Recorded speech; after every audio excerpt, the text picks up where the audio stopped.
40 বছরের পর আপনি যদি সুস্থ থাকতে চান তাহলে এই টেস্টগুলো আপনি কখনো বাদ দিবেন না। আপনার বয়স কি 40 বছর?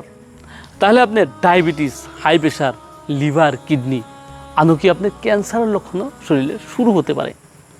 কিন্তু এমন কিছু টেস্ট আছে যেগুলো টেস্ট করলে আপনি বহুত আগে এই লক্ষণগুলো আপনি ধরা ফেলাইতে পারবেন। তাই আপনি নিশ্চিতভাবে এই টেস্টগুলো আপনার করা দরকার।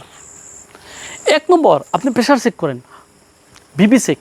আপনার কোনো প্রবলেম নাই, তথাপি আপনি একবার বিপি চেক করেন, 1 নম্বর। 2 নম্বর, FBS, fasting blood sugar level, আর HbA1c। আপনার যদি নীরবে যদি ডায়াবেটিসের ভাব আছে আপনি এই সাথে। 3 নম্বর টেস্টটা আপনি করবেন লিপিড প্রোফাইল। লিপিড প্রোফাইল মানে কি?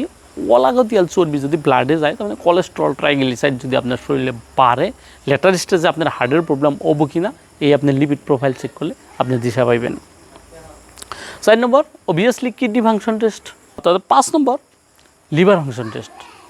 6 নম্বর, সিবিসি, কমপ্লিট ব্লাড কাউন্ট। আপনার ব্লাডে যদি কোনো ইনফেকশন বা কোনো ধরনের যদি খেলিমেলি আছে, হিমোগ্লোবিন যদি কম আছে, তাহলে সিবিসি, কমপ্লিট ব্লাড কাউন্টে আপনার আইয়ে যাবে। 7 নম্বর, আপনি অবভিয়াসলি থাইরয়েড ফাংশন টেস্ট করেন একবার। থাইরয়েড ফাংশন টেস্ট, থাইরয়েড করলে আপনার থাইরয়েড আছে কিনা গোপনীয়ভাবে, তাহলে আপনি টেস্ট করতে পারেন।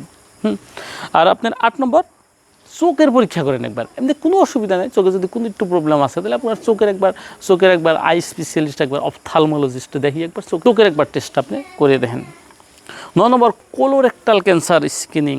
কোলোরেক্টাল ক্যান্সার স্ক্রিনিং তার মানে আমাদের নাড়িভুঁড়ি যেগুলো আছে ওগুলো কলন থাকে, ascending colon, descending colon, transverse colon. Colon আর রেকটাম, রেকটাম মানে পায়খানা রাস্তা আছে, কলন আর রেকটাম এগুলো, এটারও মানে ক্যান্সারের খুব ঝুঁকি থাকে। আমরা স্পেশালি এগুলো প্রসেস মিট বেশি খেলে বা অতিরিক্ত আপনি স্মোক ফুড যেগুলো পুরা মাংস বা স্পাইসি ফুড বেশি খেলে ওগুলোর চান্স থাকে। 10 নম্বর লাস্ট, পুরুষের ক্ষেত্রে আপনি প্রোস্টেট চেষ্টা করেন। প্রোস্টেট গ্ল্যান্ড খুব এনলার্জমেন্ট হয়ে গেলে প্রোস্টেট ক্যান্সারও হয়।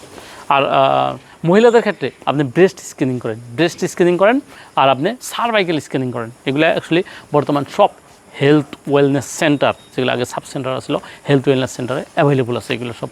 আমার এই ভিডিওটি যদি ভালো লাগে তাহলে লাইক, কমেন্ট, শেয়ার করবেন আর অনুগ্রহ করে আমার চ্যানেলটি সাবস্ক্রাইব করবেন। ঠিক আছে, ধন্যবাদ।